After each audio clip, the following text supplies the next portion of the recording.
이번에 전해드릴 소식은 대한민국 축구 대표팀 내부에서 발생한 일련의 사건들에 관한 내용입니다. 최근 대표팀의 핵심 선수들 사이에서 불미스러운 충돌이 있었다는 소식이 알려졌습니다. 구체적으로 요르단과의 준결승을 앞두고 선수들이 모인 저녁 식사 자리에서 발생한 일입니다. 이 자리에서 손흥민 선수와 이강인 선수를 비롯한 몇몇 주요 선수들 사이에 격렬한 언쟁이 벌어졌으며 이 과정에서 손흥민 선수는 손가락 부상을 당하는 불상사가 발생하였습니다.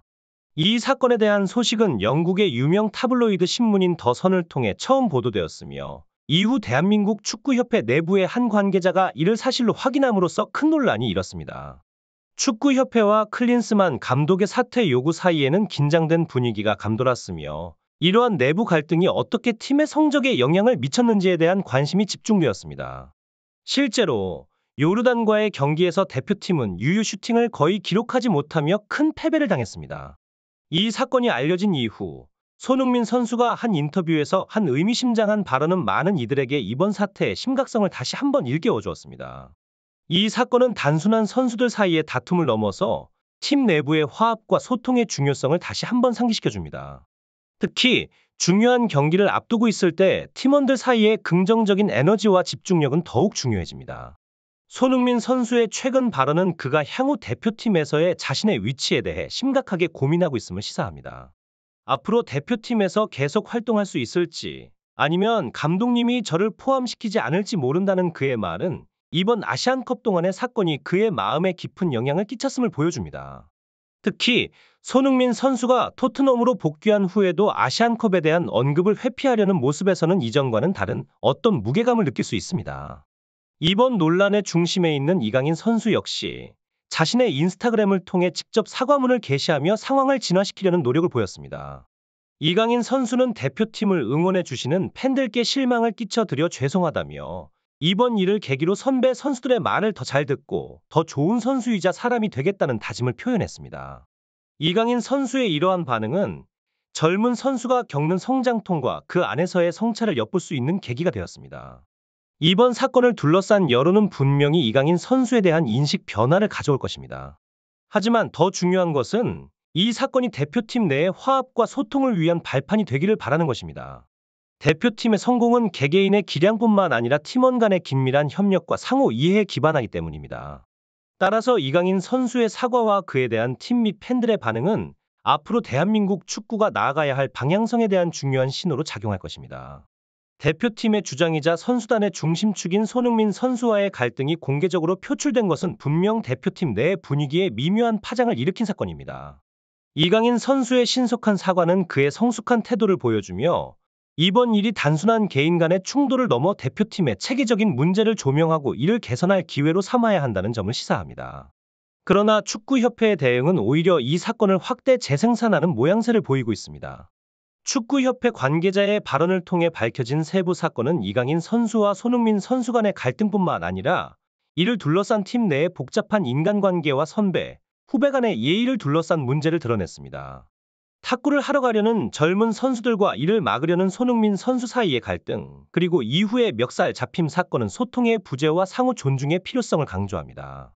또한 고참 선수들과의 충돌, 그리고 유럽에서 활동하는 선수의 반발까지 이러한 일련의 사건들은 대표팀 내의 긴장감을 고조시키고 있음을 보여줍니다. 특히 축구협회 관계자가 언급한 대표팀에서 이강인 선수를 계속 뽑을 경우 보이콧을 고려하고 있다는 발언은 이 문제가 단순한 일시적 갈등을 넘어선 것임을 시사합니다. 이는 대표팀의 화합뿐만 아니라 국가대표 선수 선발 과정의 투명성과 공정성에 대한 논의를 촉발시키는 계기가 되어야 합니다. 현재 국내 여러 신문사와 익명의 축구협회 관계자들의 발언이 잇따라 나오고 있으나 축구협회 자체에서는 이 사건에 대해 아무런 공식적인 입장을 밝히지 않고 있는 상황입니다. 이는 사건의 본질을 명확히 하고 진화를 위한 적극적인 조치를 기대하는 대중의 바람과는 대조적인 모습입니다. 관계자들의 이러한 비공식적인 발언은 사건의 실체에 대한 더 많은 혼란과 오해를 불러일으키고 있습니다. 이와 같은 상황에서 축구협회의 침묵은 아시안컵에서의 충격적인 패배와 선수단 내의 갈등 이슈를 둘러싼 불편한 진실을 감추려는 듯한 인상을 줍니다. 협회의 이런 태도는 국가대표팀 내의 불화설을 인정하는 가운데 그 이후로는 정확한 사실 확인이나 상황에 대한 세부 설명 없이 소통을 중단한 채 책임 전가의 모습만을 보이고 있습니다. 이는 대표팀 내의 불화설뿐만 아니라 축구협회에 대한 신뢰성 문제로까지 이어지고 있는 주된 이유입니다. 해외 여러 축구 대표팀이나 클럽에서도 선수 간의 갈등은 종종 발생하지만 대부분의 경우 해당 협회나 클럽은 선수들을 보호하는 입장을 취합니다. 그들은 내부 사항에 대해 공개적으로 언급하는 것을 자제하며 필요한 경우 사실무근임을 밝혀 선수들의 명예를 보호하려는 노력을 보입니다. 반면 한국축구협회의 경우 이와 대조적으로 불화설을 신속하게 인정하면서도 그 이후의 구체적인 해결책이나 선수 보호 조치에 관한 정보는 제공하지 않고 있습니다.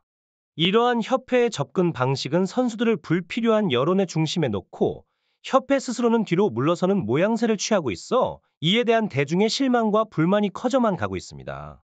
팬들의 비판 속에서도 축구협회로부터 제대로 된 보호조차 받지 못하는 선수들의 입장은 분명히 난처한 상황입니다. 축구협회가 선수들을 갈등의 전면에 내세움으로써 사실상 희생양으로 만든 것은 많은 이들에게 실망감을 안겨주었습니다. 게다가 일각에서는 이 모든 상황이 클린스만 감독과 정몽규 축구협회 회장에 대한 비판적 시선을 분산시키기 위한 전략이 아니냐는 의혹을 제기하고 있습니다. 이는 대표팀의 아시안컵 성적 부진이 마치 선수단 내의 불화 때문인 것처럼 여론을 조성하려는 의도로 해석될 여지가 충분합니다. 정몽규 회장에 대한 비판이 고조되는 가운데 이번 불화설은 마치 그에게 불리한 여론을 다른 방향으로 유도할 수 있는 기회로 작용하는 듯합니다. 정 회장이 과거 카타르 월드컵 16강 진출이나 포항 스틸러스의 우승 등의 순간에서 자신의 이미지를 부각시키려는 모습을 보였던 것처럼 현재의 상황에서 그가 공식적으로 모습을 드러내지 않는 것도 주목할 만한 사항입니다. 이러한 행동은 많은 이들이 정 회장이 현 상황에서 자신에게 유리한 방향으로 여론을 조성하려 할 가능성을 염두에 두게 만듭니다. 이처럼 대표팀 내부의 문제를 해결하기 위해서는 축구협회의 투명하고 책임감 있는 대응이 절실히 요구됩니다.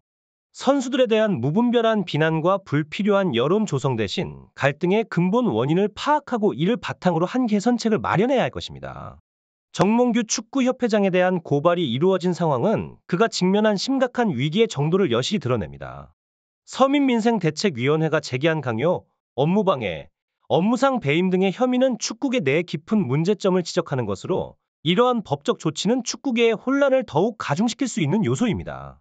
대표팀 내에 불화설이 정 회장에게 일시적인 숨통을 틔워주는 것처럼 보일 수 있으나 실제로 대표팀 내분이 사실로 드러난다면 이는 오히려 정 회장과 클린스만 감독의 사퇴를 요구하는 목소리를 더욱 키울 수 있습니다.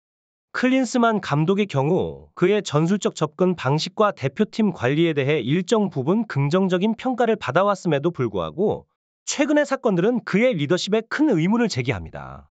특히 선수단 관리에 있어서는 일부 선수들이 이전 체제보다 더 긍정적인 환경이 조성되었다고 평가하기도 했습니다. 그러나 이번 불화설과 관련된 문제들은 클린스만 감독의 선수단 관리 능력에 대한 이전의 긍정적 평가를 무색하게 만들었습니다.